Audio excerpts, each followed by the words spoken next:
Budget के बाद market एकदम से क्रैश कर गया था। कुछ लोगों का कहना है कि इस बजट में कुछ खास था ही नहीं, कुछ लोगों का कहना है कि भाई ये बजट खास है लेकिन ये 2-3 साल बाद रंग दिखाएगा अपने। इसमें कई लोगों का ये भी मानना है कि देखिए जिस तरह से पूरी दुनिया में एक अस्थिरता छाई हुई है, सोने के दाम एकदम से कभी गिरते हैं तो कभी एकदम से बढ़ जाते हैं। चांदी अभी 4 लाख पे पहुंच गई थी, फिर गिर करके एकदम से 2,65,000 पे आ गई। कई लोगों का पैसा डूब गया, लाखों करोड़ रुपए डूब गए। तो ऐसी स्थिति में बजट बनाना या बजट को भांप पाना भी बड़ा मुश्किल है। ट्रम्प चाचा आए दिन एक नया ऐलान कर देते हैं, नए तरीके के टैरिफ लग जाते हैं, अलग अलग देशों से हमारे FTA साइन हो रहे हैं। तो ऐसी स्थिति में बजट को किस दिशा में रखना है बड़ा मुश्किल था। तो आज लेकिन जो बजट पेश हुआ है उस पर हम एक चर्चा करेंगे, एक उसका क्रक्स जानेंगे और जानने का प्रयास करेंगे कि बजट क्या चीज़ को ध्यान में रख करके बनाया गया है और हमारे भारत के लिए कैसा बजट होना चाहिए। एक एक करके सारी चीज़ें देखते हैं। इससे पहले हम आगे बढ़े, मैं आपको बताना चाहूँगा कि हमारे भारत में एक्चुअली कोई एक देश नहीं बसता। जब हम मान लीजिए फ्रांस की बात करते हैं तो पूरे फ्रांस का एक एवरेज है कुछ कि हाँ फ्रांस में एक भाषा बोली जाती है, ये खाना खाया जाता है, इस तरह के लोग हैं, इस तरह की इकोनॉमी है, ऐसा ऐसा कर दें तो ऐसा हो जाएगा। एक आकलन निकाल सकते हैं। हर देश का ये हाल है। जो छोटे देश हैं वहाँ पर बड़ी आसानी से आप ये इन्फर कर सकते हो कि कौन सी पॉलिसी किस तरह से चलाई जा सकती है। लेकिन भारत जैसे देश में यहाँ कोई एक देश नहीं है, देश के अंदर कई सारे देश हैं। हमारे ही देश में आपको ऐसे भी लोग मिल जाएंगे जो पूरे दिन में एक टाइम खाना खा लें, वही बहुत बड़ी बात है। वो एक झोपड़पट्टी में रह रहे हैं, उन्होंने कभी ऐसे लोग मिल जाएंगे जिन्होंने कभी मोबाइल फ़ोन नहीं देखा, स्मार्टफोन नहीं देखा। ऐसे लोग हैं जिन्होंने कभी मॉल नहीं देखा। ऐसे लोग हैं जिनको ये नहीं पता कि किस तरह की नई नई टेक्नोलॉजीज आ रही हैं। हमारे देश में कुछ लोग इतने भी एडवांस हैं कि जिस तरह से यूरोप में या USA में लोग हैं। हमारे देश में कुछ लोग ऐसे भी हैं जो सुबह 15 रुपए का बढ़िया नाश्ता कर लेते हैं। हमारे देश में ऐसे लोग भी हैं जिनका सुबह का नाश्ता ही 250 रुपये का होता है। और हमारे देश में ऐसे भी लोग हैं जो 15 रुपये में पूरे दिन का खाना खा लेते हैं। आप मेरी बात समझ रहे हैं ना? तो आप अगर ये सोचते कि इंडिया का डेवलपमेंट बड़ी बड़ी इंडस्ट्री लगा के हम कर डालेंगे, नहीं कर सकते। यूरोप में कर सकते हो, US में कर सकते हो, कहीं और कर सकते हो, यहाँ नहीं कर सकते। आप ये सोचो कि हम कोई रातों रात स्कीम ले आएंगे उससे हो जाएगा, नहीं हो सकता। बहुत सारे अलग अलग डायमेंशंस हैं जो भारत की इकोनॉमी को चलाते हैं, भारत को चलाते हैं। मैं बजट पर आता हूँ। बजट में आज अलग अलग तरह की घोषणाएं हुई हैं जो अलग अलग भारत के आयामों को दर्शाती हैं। मैं बजट को देखो बिल्कुल सिंपल भाषा में समझाऊंगा, बहुत टेक्निकल इकोनॉमिस्ट वाली भाषा में नहीं समझाऊंगा, क्योंकि हर कोई इकोनॉमिक्स उतनी नहीं जानता कि वो समझ पाए कि कैपिटल एक्सपेंडिचर क्या होता है और इस तरह की भाषाएं। तो मैं एक नॉर्मल आपको बताऊंगा जैसे लेमन भाषा में समझाया जाता है। सबसे अच्छी बात यह है कि डिफेंस में एलोकेशन बढ़ाया गया है। 15% तक डिफेंस में एलोकेशन बढ़ा दिया है। पिछले साल तक लगभग 6,81,000 करोड़ हम डिफेंस में एलोकेट करते थे, जो इस बार लगभग 7,85,00,000 करोड़ इन्वेस्ट होगा या पैसा दिया जाएगा। ये एक अच्छी बात है, लेकिन अभी भी कम है। हमें डिफेंस में और ज़्यादा बढ़ाने की आवश्यकता है। और साथ ही सरकार ने हेल्थ के मामले में, हेल्थ केयर में भी थोड़ी सी स्पेंडिंग बढ़ाई है, जो 1,04,000 करोड़ तक पहुंच गई है। ये थोड़ी सी बढ़ी है, इसमें और बढ़नी चाहिए। हमारे देश में बजट का 2.5% तक पब्लिक हेल्थ केयर स्पेंडिंग में जाना चाहिए, यानी हेल्थ के सेक्टर में, लेकिन अभी तक जा रहा है 1.9%। यानी कि आपको अपनी हेल्थ का ख्याल रखना है तो कुछ पैसा अपनी तरफ से भी लगाना पड़ेगा। इसलिए आप हमेशा 2 चीज़ें करवा के रखना अपने घर में, एक हेल्थ इंश्योरेंस, एक टर्म इंश्योरेंस। हेल्थ इंश्योरेंस का मतलब है कि आपने एक ऐसी व्यवस्था ले ली कि कल को आपकी, आपके परिवार में किसी की भी तबीयत खराब होती है, आपको अस्पताल जाना पड़ता है, तो बड़े से बड़े अस्पताल में जा करके आपका मुफ्त इलाज हो जाए, आपको अपनी जेब से न देना पड़े। ऐसे कई प्लान्स आते हैं जो आपको कम से कम दाम में अच्छे से अच्छा ऑफर दे रहे हैं।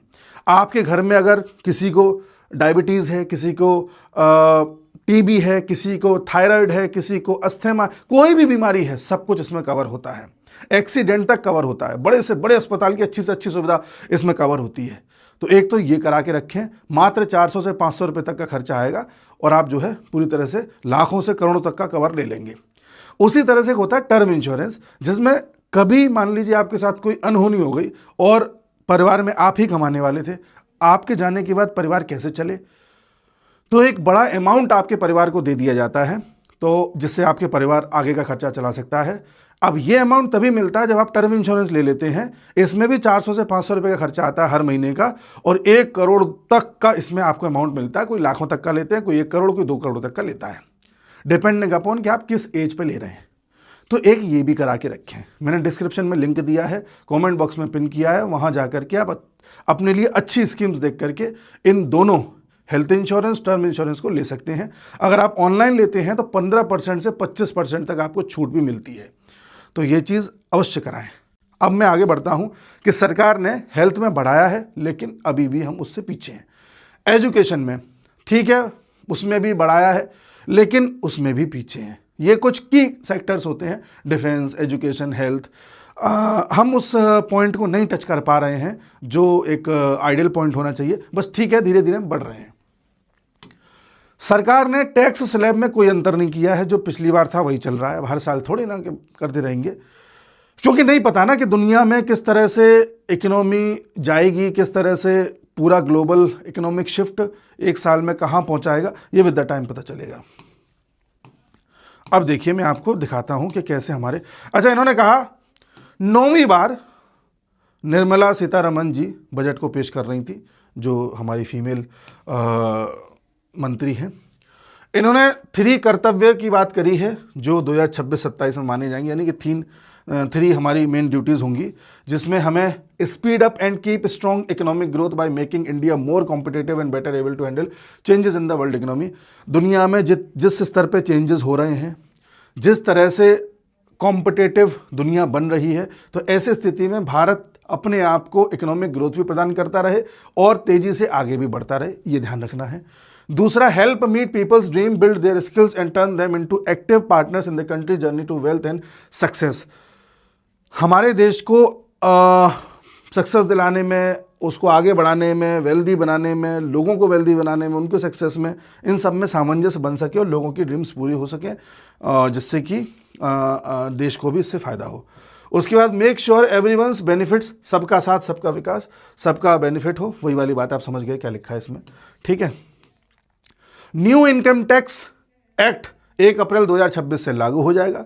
साथ ही इसमें यह बताया गया है कि टैक्स रिटर्न भरने के लिए जो 31 दिसंबर तक का टाइम दिया गया था, उसको बढ़ा के 31 मार्च तक का कर दिया गया है। इसमें थोड़ी एक्स्ट्रा फीस देनी पड़ेगी, पर नॉमिनल होगी, कुछ खास नहीं है, ठीक है। फिर यह बताया गया है कि अगर आपका एक्सीडेंट हो जाता है और आपको जो कंपेंसेशन मिलता है उसको अब टैक्स फ्री कर दिया गया है, उस पर आपको किसी तरह का कोई टैक्स नहीं देना, कोई टीडीएस नहीं कटेगा, आपको जो पैसा सरकार दे रही है वो पहुंचेगा आप तक। अगर आप फॉरेन ट्रैवल कर रहे हो तो फॉरेन ट्रैवल करने में जो पैकेज आप लेते हो उसमें टीसीएस, जैसे टीडीएस होता है ऐसे टीसीएस होता है। टीडीएस का मतलब क्या होता है, जैसे मान लीजिए मैं कहीं नौकरी करता हूं और मुझे वहां पर 1 लाख रुपए मिलते हैं, तो 1 लाख रुपए सीधे मुझे नहीं दे दिए जाएंगे, उसमें से 10% काट करके, जैसे सरकार ने कह रखा है कि 10% टीडीएस काटिए, तो 10% काट के जो मालिक है वो 10,000 रुपये अपने पास रख लेगा। 1 लाख का 10% 10,000 हुआ, तो 10,000 वो रख लेगा, 90,000 मुझे दे देगा। अब मैं कहूँगा वो 10,000 का क्या करोगे आप, वो कहेगा ये मैं आपकी तरफ से टीडीएस जमा कर दूंगा। अब वो अपने सीए के जरिए वो टीडीएस मेरी तरफ से उसने जमा कर दिया 10,000 रुपये। अब इस तरह से पूरे साल उसने मेरा कितना टीडीएस जमा किया, 1,20,000, हर महीने 10,000, 1,20,000 उसने टीडीएस जमा किया था और मुझे बाकी पैसे उसने दे दिए थे। अब मेरी मजबूरी बन गई है कि अगर मुझे वो 1,20,000 रुपये चाहिए अपने, जो मेरी तरफ से उसने जमा कर दिए थे, तो मुझे इनकम टैक्स रिटर्न भरना पड़ेगा। और जब मैं भरूंगा और मान लो वो टोटल उस स्लैब में आ रहा है कि मुझे टैक्स नहीं देना पड़ रहा, तो मुझे वो पूरा वापस मिल जाएगा। या मान लो किसी ऐसे स्लैब में मैं आ गया जहां मुझे साल का 20,000 रुपये टैक्स देना पड़ रहा है, तो 20,000 मेरे उसमें से टैक्स के रूप में वैसे ही कट जाएंगे, 1 लाख रुपए मुझे मिल जाएंगे। और मान लो कोई ऐसी व्यवस्था में मैं आ गया जहां मुझे 1 साल का 2 लाख रुपए टैक्स देना पड़ रहा है, तो वो 1,20,000 तो गए, उन्हें तो भूल जाओ, 80,000 और मुझे अपने आप से देने पड़ेंगे। मतलब सरकार ने मेरे को मजबूर कर दिया कि कैसे भी मैं उसके इनकम टैक्स रिटर्न को भरूं, मैं बच ना जाऊं उससे। तो ये टीडीएस ऐसे आता है, ऐसे टीसीएस होता है। तो टीसीएस में भी आपका पैसा वही काट के अपनी तरफ से जमा करता है। तो जिसमें पहले रेट्स बढ़े हुए थे, अब इसमें 2% की कटौती कर दी गई है, ठीक है। फिर देखो, relief for education and medical expenses overseas, बाहर अगर मेडिकल एक्सपेंस या एजुकेशन के पर्पज से आप जा रहे हो तो उसमें आपको रिलैक्सेशन दिया गया है। ठीक है। अगर आप स्मॉल टैक्स पेयर्स हो तो टीडीएस सर्टिफिकेट्स वगैरह लेने में, भरने, वो उन सबको ईजी कर दिया गया है, जो मैं भी आपको समझा रहा था। ठीक है। इन्वेस्टर्स के लिए प्रोसेस सिंपल कर दिया गया है। फॉर्म 15G 15H ये वो लोग समझ सकते हैं जो ज़्यादा पढ़े लिखे हैं, हमको बस मोटा मोटा जानना है और ये जानना है कि बजट किस दिशा में जा रहा है। ठीक है। Push for tax payer friendly reforms, इस तरह के रिफॉर्म लाए जाएंगे। टैक्स पेयर को समझ में तो आए कि कैसे क्या हो रहा है। आज तक टैक्स पेयर को ये नहीं समझ में आता है कि वो पूरी गणित चल कैसे रही है, नहीं समझ में आता। अच्छे खासे पढ़े लिखे आदमी को समझ में नहीं आता। अब आइए यहाँ पर big boost to MSME sector. अब देखिए, हमारे देश में कई सारे छोटे छोटे उद्योग हैं जो अपने घर में ही कुछ ना कुछ ऐसा काम कर रहे होते हैं जिससे उनको अर्निंग होती है। जैसे कि हमारे देश में एक एसएमई यानी स्मॉल मैन्युफैक्चरिंग एंटरप्राइजेस और एक होते हैं MSME medium and small manufacturing enterprises. तो स्मॉल वालों के लिए सरकार ने 10,000 करोड़ का फंड एक दिया है जिससे कि इनका ज़्यादा से ज़्यादा कारोबार बढ़े। अब मैंने आपको क्या बताया था कि हमारे देश में कई सारे देश विराजमान हैं, तो अगर आप सोचो कि केवल बड़ी बड़ी इंडस्ट्रीज से काम चल जाएगा तो वो नहीं होना। आपको छोटी छोटी इंडस्ट्रीज का भी विकास करना पड़ेगा, घर घर जा करके या घर घर में आपको पैसा पहुंचाना पड़ेगा जिससे कि छोटे छोटे उद्योग ज़्यादा बने। गांधी जी कहते थे इस देश का अगर विकास करना है तो आपको गांव का विकास करना होगा, यानी सबसे छोटी इकाई का विकास करना होगा। साथ ही गांधी जी ये भी कहते थे कि कॉटेज इंडस्ट्रीज ज़्यादा से ज़्यादा हमारे देश में होनी चाहिए। अब कॉटेज इंडस्ट्री का मतलब होता है हर घर में छोटा उद्योग। जैसे हमारे आगरा में हर घर में कई घर ऐसे हैं जहाँ पर जूता बनता है, जूते की सिलाई होती है या किसी तरह से घर में जूता बन रहा है। कई घरों में पेठा बनता है। हमारे देश के कई शहर ऐसे हैं जहाँ पर कोई ना कोई चीज़ वहाँ की फेमस है और वो घर घर में बनती है। फिरोजाबाद में चूड़ियाँ बनती हैं, कहीं पर साड़ी बनती है, कहीं पर कुछ बनता है। और यूपी में तो 1 डिस्ट्रिक्ट 1 प्रोडक्ट की स्कीम भी चल रही है। तो हमारा देश अगर तेज़ी से ग्रो करना चाहता है तो बड़ी इंडस्ट्रीज़ के साथ साथ हमें इस छोटे छोटे लघु उद्योगों को भी आगे बढ़ाना होगा। इससे क्या होगा कि हमें ना तो बड़े कैपिटल की ज़रूरत पड़ेगी, ना कुछ नया करना है, बस जो लोग जिस चीज़ में हुनर रखते हैं उसको थोड़ा पुश करना है, वो आगे बढ़ा लेंगे।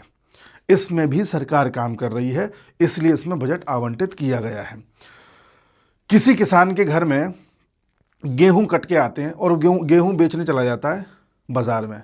अगर वो गेहूं उसके घर पर आ रहे हैं, आस पड़ोस के गांव के 5-7 घर और इकट्ठे हो गए, सभी के घरों में गेहूं आ रहे हैं, मिल करके सब ने आटा चक्की खरीदी, सभी अपने उन गेहूंों को आटा चक्की में पीस रहे हैं, फिर पैकेट बना रहे हैं, उस पर लेबलिंग कर रहे हैं और फिर इनके जो लड़के हैं वो बाज़ार में जाके बेच रहे हैं, तो इनको ज़्यादा मुनाफा होगा।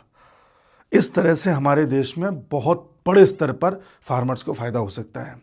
और जब ऐसे बड़े जब कई सारे लोग इसमें शामिल हो जाते हैं तो इसे बोलते हैं कोऑपरेटिव सोसाइटी या कोऑपरेटिव मॉडल।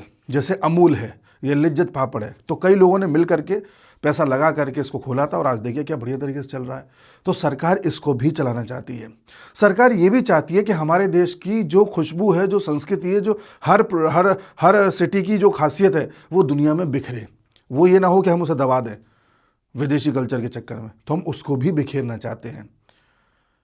अब समझ रहे हैं मेरी बात को मैं क्या कह रहा हूँ? तो सरकार ये चाह रही है कि जिस तरह से दुनिया विकास कर रही है उस तरह से भी विकास करना है।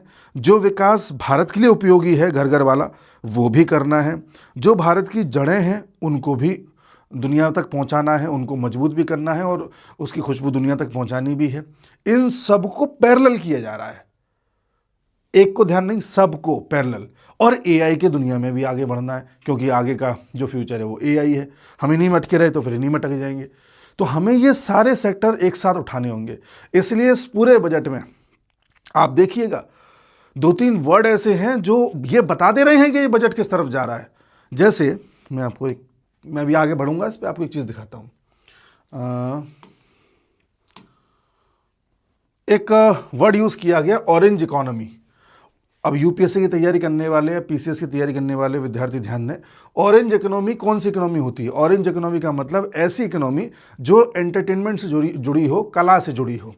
ठीक है, जिसमें आप देखते हो हमारा एनिमेशन है, विजुअल इफेक्ट्स हैं, गेमिंग है, कॉमिक्स है, है ना। जितनी भी कलाकारी आजकल चल रही है, इसको हम जो मुंबई में आप देख रहे हैं, कई सारे अलग अलग तरह के जो फिल्म से संबंधित अलग अलग जो इंस्टीट्यूट होते हैं, एक फिल्म जब बनती है तो उसमें कई सारे जो अलग अलग पार्ट्स होते हैं, एडिटिंग होती है, रिकॉर्डिंग होती है, विजुअल इफ़ेक्ट्स होते हैं, एनिमेशन होता है, ऑडियो इफ़ेक्ट्स होते हैं। तो ये सारे जो भी इकोनॉमी में गिने जाते हैं, इसे ऑरेंज इकोनॉमी कहते हैं। तो इसको भी आगे बढ़ाने का काम किया जा रहा है। इसका उद्देश्य है कि ज़्यादा से ज़्यादा लोगों को रोज़गार मिले, और इस इकोनॉमी को मजबूत करने से भारत की जो संस्कृति है, भारत की जो पहचान है, वो दुनिया तक जाती है, ऐसा सरकार का मानना है। तो इस वर्ड को आप याद रखें, इसमें भी पैसा आवंटित किया गया है। ठीक है, अब आगे देखिए। कई बार क्या होता है, लोग बहस करने लग जाते हैं।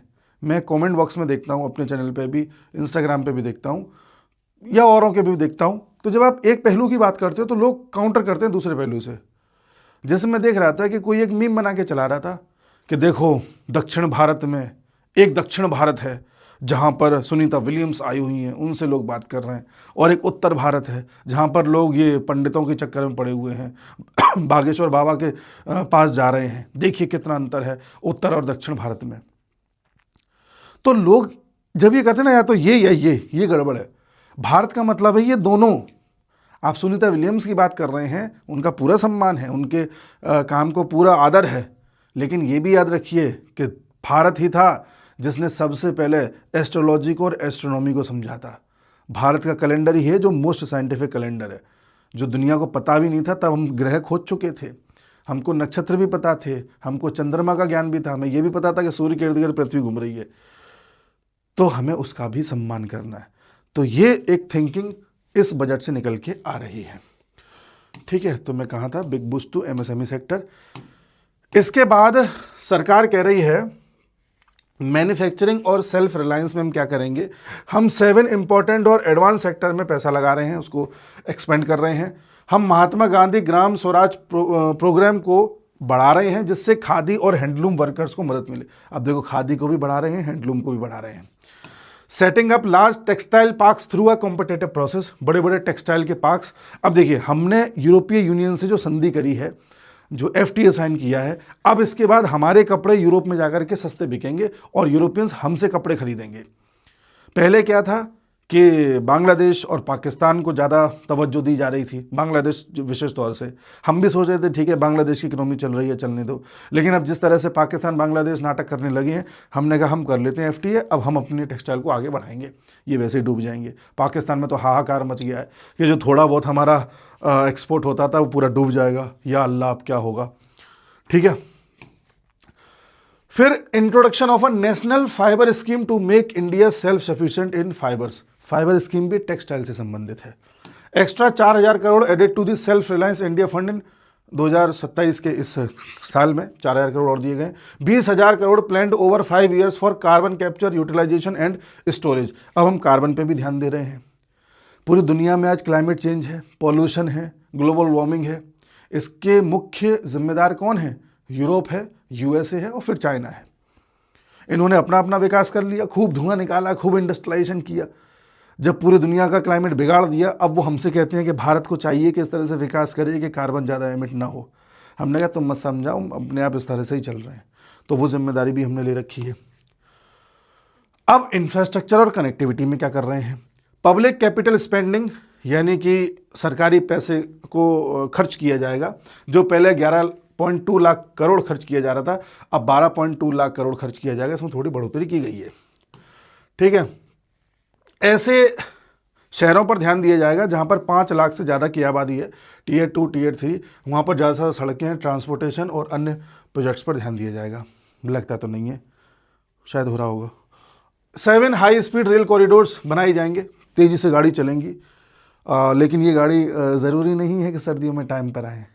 हमने देखा है, हमारे आगरा से बनारस वंदे भारत चलती है, कहती है कि आपको 7 घंटे में पहुंचा देंगे। हम मानते भी हैं, लेकिन कहती है हम टाइम से नहीं आऊँगी। अगर कितने बजे का टाइम है, जो भी है, 12 बजे का टाइम है, तो मैं शाम को 6 बजे आऊँगी सर्दियों में। तो ये एक समस्या है। ठीक है, अब आदमी जाए तो जाए कैसे? विमान से जाए तो डर लगता है कहीं गिर ना जाए। खैर, हाई लेवल कमेटी बनाई जाएगी बैंकिंग में to review the sector and prepare it for India's future development phase. ठीक है, अब आइए हेल्थ, आयुर्वेद और वेलनेस। हेल्थ में मैंने बताया 2.5% होना चाहिए, 1.9 है, ठीक है, बजट अभी भी कम है। मुझे जो चीज़ अच्छी लगी वो आयुर्वेद वाला है। याद कीजिए यूरोपीय यूनियन के साथ FTA साइन हुआ था, मैंने एक पॉइंट बताया था कि भारत ने उनसे ये कहा है कि जो भी विद्यार्थी आपका हो चाहे हमारा हो, अगर आयुर्वेद पर पढ़ाई कर रहा है तो जरूरी नहीं है कि आपके द्वारा जो नाम रखे गए जड़ी बूटियों के वही नाम बोले जाएं। जो जहाँ की जड़ी बूटी है वहाँ पर जो नाम लिया जाता है वही नाम वो यूज़ कर सकता है। तो हमने एक तरह से आयुर्वेद के ओरिजिनल नाम को भी इसमें रखा था, आयुर्वेद को रखा था। सीधी बात ये, आयुर्वेद को हम फिर रख रहे हैं। देख लीजिए आयुर्वेद पर बल है। नए एम्स बनाए जाएंगे आयुर्वेद पर, और जो आयुष फार्मेसीज हैं, ड्रग टेस्टिंग लैब्स हैं और WHO traditional medicine centre Jamnagar में, उनका अपग्रेड किया जाएगा। NIMHANS two facility and improvements to mental health institutes in Ranchi and Tezpur too, तो नॉर्दर्न इंडिया में मेंटल हेल्थ पर काम करने के लिए भी इसमें बोला है। एजुकेशन और स्किल में क्या बोला है, गवर्नमेंट ने बोला है कि हम सपोर्ट करेंगे 5 universities townships near major industrial and logistic hubs. तो यूनिवर्सिटीज़ के टाउनशिप बनाए जाएंगे। तुम टाउनशिप तो बना लोगे पर यूनिवर्सिटीज़ की क्वालिटी तो बढ़ा दो। हमारे टाइम पर इंजीनियरिंग कॉलेज इतनी तेज़ी से खुले थे, इतनी तेज़ी से बढ़े थे कि एक टाइम आ गया वहाँ पर स्टूडेंट जाना ही पसंद नहीं कर रहा था, खाली पड़े हुए थे। तो कॉलेज बना देना, यूनिवर्सिटी बना देना, पूरा कैंपस बड़ा कर देना, टाउनशिप बना देने से ही काम नहीं चलता है। आपको एजुकेशन सिस्टम में या क्वालिटी ऑफ एजुकेशन अच्छी देनी पड़ेगी। Pilot programme to train and upgrade skills of 10,000 tourist guides. हाँ, ये अच्छा पॉइंट है। जो टूरिस्ट गाइड होते हैं, जब भी कोई टूरिस्ट आता है तो उसको गाइड मिल जाता है ना, मैडम हम आपको बताया ये ताजमहल की क्या विशेषता है, तो वो कुछ भी बताने लगता है। तो जब भाई वो बता ही रहा है, वो है ही इन्वॉल्व, तो क्यों ना उसे थोड़ा पढ़ा लिखा दो, अच्छा कर दो, जिससे कि अच्छी जानकारी दे, भारत के हेरिटेज और कल्चर को अच्छी तरह से प्रमोट करे। तो इसके लिए 10,000 टूरिस्ट गाइड्स को 20 फेमस साइट्स पर अपग्रेड करके उनको ट्रेन किया जाएगा। Eco friendly trails Himachal Pradesh, Uttarakhand और जम्मू कश्मीर में चलाई जाएंगी, और हर डिस्ट्रिक्ट में एक प्लैंड गर्ल्स हॉस्टल होगा। अच्छी बात है। स्पोर्ट्स में क्या कर रहे हैं, खेलो India mission expanded over the next 10 years with better talent. Sports में अच्छे कोच होंगे, अच्छी सामग्री होगी, बेहतर टैलेंट होगा, स्किल्स पर काम किया जाएगा, स्टाफ डेवलपमेंट होगा, अलग अलग लीग्स कराई जाएंगी, ट्रेनिंग प्रोग्राम्स होंगे, कराते रहिए। बट उससे पहले स्पोर्ट्स को थोड़ा सा फैंसी बनाना होगा क्रिकेट के अलावा। मैंने पता नहीं कहाँ सुना था, किसी जगह पर सुना था कि एयरपोर्ट पर एक तरफ इंडिया की हॉकी टीम थी जो मेडल जीत के आई हुई थी, और एक तरफ डॉली चाय वाला था। उसी सेम एयरपोर्ट पर सब लोग डॉली चाय वाला पे जाकर ही फ़ोटो खिंचा रहे थे, अरे सेल्फी, अरे सेल्फी, अरे सेल्फी, और कोई भी हमारे इंडिया की हॉकी टीम को पहचान भी नहीं रहा था। तो हॉकी टीम ने बोला था कि हम बताइए, हम सब कुछ मेहनत करके मेडल जीत के ला रहे हैं, हमारा क्या फ़ायदा, और वहाँ उसको देखिए। तो आप जब तक हमारे प्लेयर्स को क्रिकेट के अलावा अच्छे पैसे नहीं दोगे, उनको फेमस नहीं करवाओगे, उनके साथ एंगेज नहीं करोगे या करवाओगे, तब तक कैसे काम चलेगा। ये सब तो ठीक है, प्लेयर अपने आप ही कर लेगा ये सब, उस पर पैसा होगा तो। Women poverty reduction and regional development, 25 crore people, हाँ इन्होंने ये बोला कि हमने 25 करोड़ लोगों को मल्टी पॉवर्टी डायमेंशन से बाहर निकाल दिया है, मल्टी डायमेंशनल पॉवर्टी से बाहर निकाल दिया है, और सेल्फ हेल्प एंटरप्रेन्योर्स मार्ट्स को बढ़ाया है जिससे कि वुमेन स्टार्ट अपना बिजनेस कर सके। Integrated east coast industrial corridor बनाया है जिसका की नोड है दुर्गापुर में। 5 न्यू टूरिस्ट स्पॉट बनाए हैं 5 ईस्टर्न स्टेट्स में, Purvodaya plus electric buses for Buddhist sites in north east. तो नॉर्थ ईस्ट के बुद्धिस्ट साइट्स को अगर देखना है तो इलेक्ट्रिक बस आपको मिल जाएंगी। 5 न्यू टूरिज्म स्पॉट्स बने हैं 5 ईस्टर्न स्टेट्स में, वो आपको देखने को मिल जाएंगे। ठीक है, कुछ खास नहीं होगा इसमें, देख लीजिएगा। कस्टम ड्यूटी एग्जम्पशन, हाँ ये अच्छा पॉइंट है कि 17 स्पेसिफिक ड्रग्स पे कस्टम ड्यूटी हटा दी गई है, विशेष तौर से ऐसी दवाइयाँ जो कैंसर का इलाज में काम आती हैं या रेयर डिजीज़ में काम आती हैं, जो किसी को डिजीज़ नहीं हो जाती, जो बड़ी रेयर होती है, जिसकी दवाइयाँ बड़ी महंगी आती हैं, तो उस पर कस्टम ड्यूटी लग जाती थी, जिससे दवाई और महंगी हो जाती थी, तो उस पर कस्टम ड्यूटी हटा दी गई है। ये अच्छा कार्य किया है। ठीक है, इसके अलावा मैंने आपको बोला कि पूरे बजट में 11 बार AI शब्द का प्रयोग किया गया है। एआई पर ध्यान दिया जा रहा है और बजट में बोला गया है कि जो भी कंपनी भारत में आकर के डेटा सेंटर्स लगाएंगी उनको टैक्स में छूट दी जाएगी 2047 तक। टैक्स में छूट दी जाएगी, इसको बोला गया है टैक्स हॉलीडे। या तो छूट दे दी जाएगी या टैक्स बहुत कम कर दिया जाएगा। या तो डेटा सेंटर लगाओ या एआई के ऊपर काम करो। अब हम जो भी बोलते हैं करते हैं यूट्यूब पर, फेसबुक पर, जहाँ भी अपनी पिक्चर्स डालते हैं, ये सारा डेटा कहाँ कलेक्ट होता है? यूएस में जा करके। तो हम नहीं चाहते हमारा डेटा यहाँ से बाहर जाए, तो यहाँ डेटा सेंटर बनाने पड़ेंगे। तो उनको बनाने के लिए जो भी कंपनी पैसा लगाएगी हम उसको टैक्स में छूट देंगे, तो अच्छी चीज़ है। एआई के क्षेत्र में छूट देंगे।